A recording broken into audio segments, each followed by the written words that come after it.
morning, morning. Mustang. Good morning, Mustang. All right.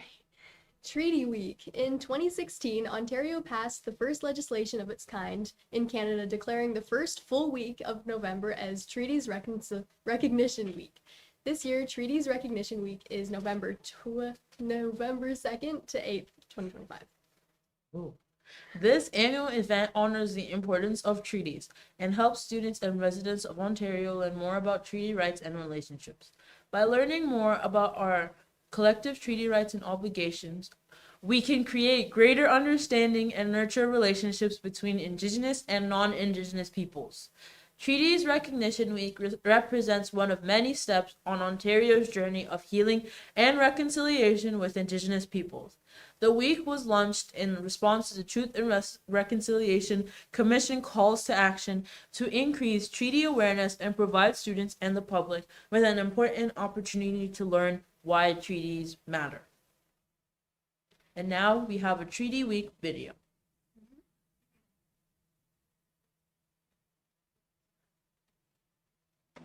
There's a lot of conversations about various issues and topics surrounding Indigenous people in Canada, and they all tie back into one word: treaties. A treaty, in the most simple terms, is a legal agreement between two governments or nations. But in this video, we're going to be talking about agreements between the Indigenous peoples and the Government of Canada. But actually, it's not that simple, like at all. So I'm gonna break it down for you. This is Can Explains Treaties. Treaties go way back before Canada became a country, before Europeans even came to North America. It actually is founded on an Indigenous form of relationship development between Indigenous nations, and they're made through not just international law or European law, but also made through Indigenous law. When Europeans started arriving on the continent, or settlers as they're often called, Indigenous people used treaties to say how they would share land. There was a very important treaty that was made in 1764, and that treaty involved about 2,000 Indigenous leaders coming to Niagara Falls to meet with the British.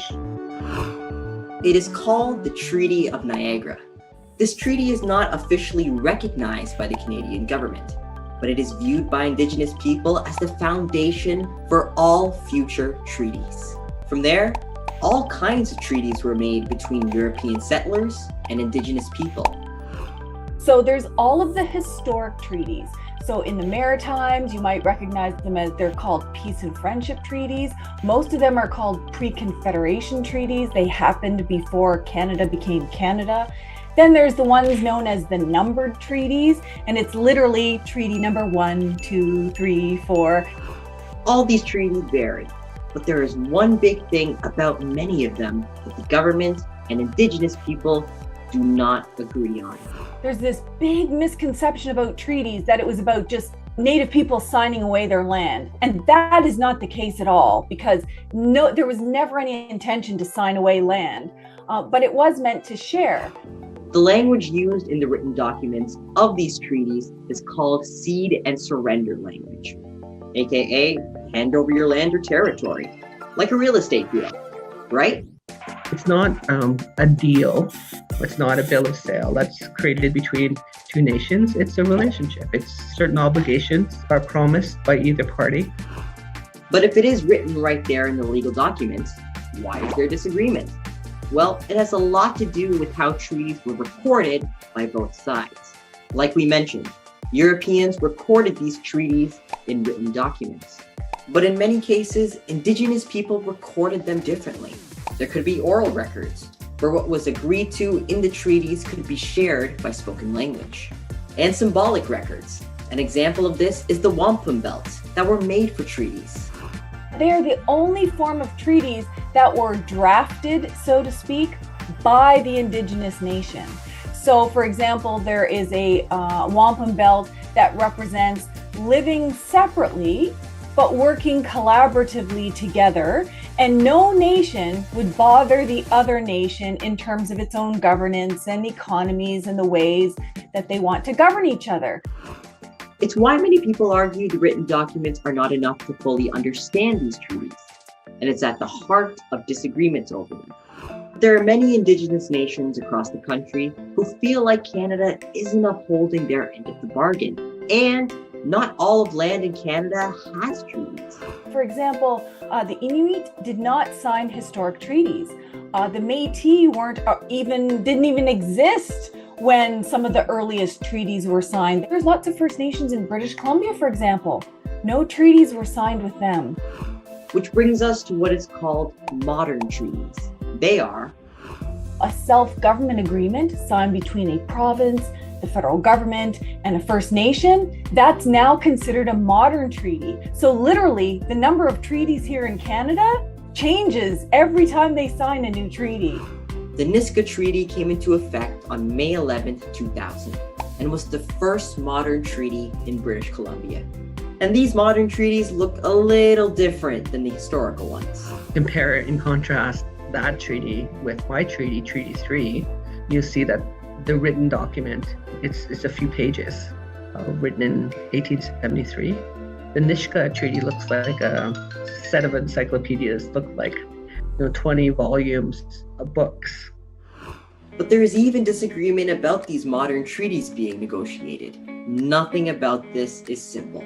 And all those topics and issues that flooded the screen at the beginning of the video, they're all struggles that Indigenous people had to face because of the historic relationship between Indigenous peoples and settlers.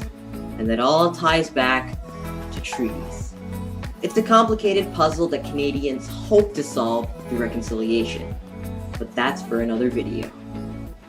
And check out this graphic next to me if you want to find out more about who we spoke to and where we got our research and information from.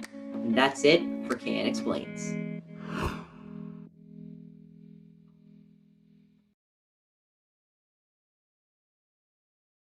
Today at lunch, we have a DECA meeting in room 209, and we have a youth group in room 234. Today after school, we have robotics practice and a boards game club in Madame Jacques' French room, which is the room 234 until 5 p.m. And please don't forget to sign up for late taxi by the end of lunch. Yes. Okay, Tuesday, we have junior and senior girls hosting QASA qualifiers all day in the gym for in the morning. And at lunch, we have Math Help Center and Guitar Club, Cosmo Club, Aboriginal Post-Secondary Fair, and in the cafeteria. And then we have a peer leader workshop, a SAGA meeting, and after school, there's Dungeons and Dragons Club and band rehearsal and tech club. And yeah, that's Tuesday. Wednesday, we have remote control vehicle club, SAC general meeting, choir practice, swim team meeting, and after school improv team practice, robotics practice, karaoke club, SAC executive council meeting, and Envirothon birdhouse building. Thursday, we have girls hockey tryout number 2 at 7:30, and then at lunch we have Math Help Center, liturgical choir, and after school we have robotics practice, DECA meet, and DECA pizza sales. And on Friday, there's an open scrimmage for all boys, junior and senior, that want to come out for basketball before school. This is on Friday at 7:30 a.m. And at lunch, Who's Line, and after school, no grade 9 to 10 volleyball after school, I don't think. Yeah.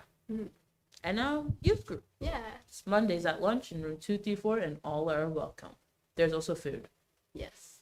Lost and found. There is a watch, bracelets, and 1 pair of AirPods. So if those things are yours, then come down and get them.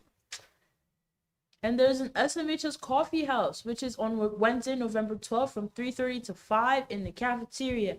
There's free coffee, hot chocolate, treats, and entertainment. So please try to come.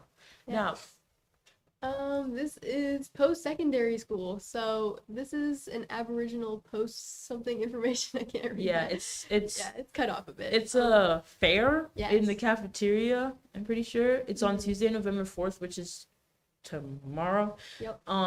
From 12:45 p.m. to 2 p.m. And and you can explore pathways. And now Yeah. birthdays. Yes. Alrighty. Yeah. Happy birthday to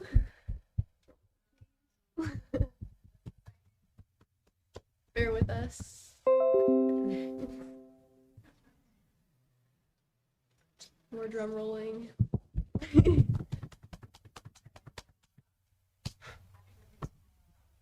Happy birthday to Nayara. Nora. And And Mrs. Lord. Lord. Yes. So Happy happy birthday. birthday. Have a great day, St. Mary's. Whee!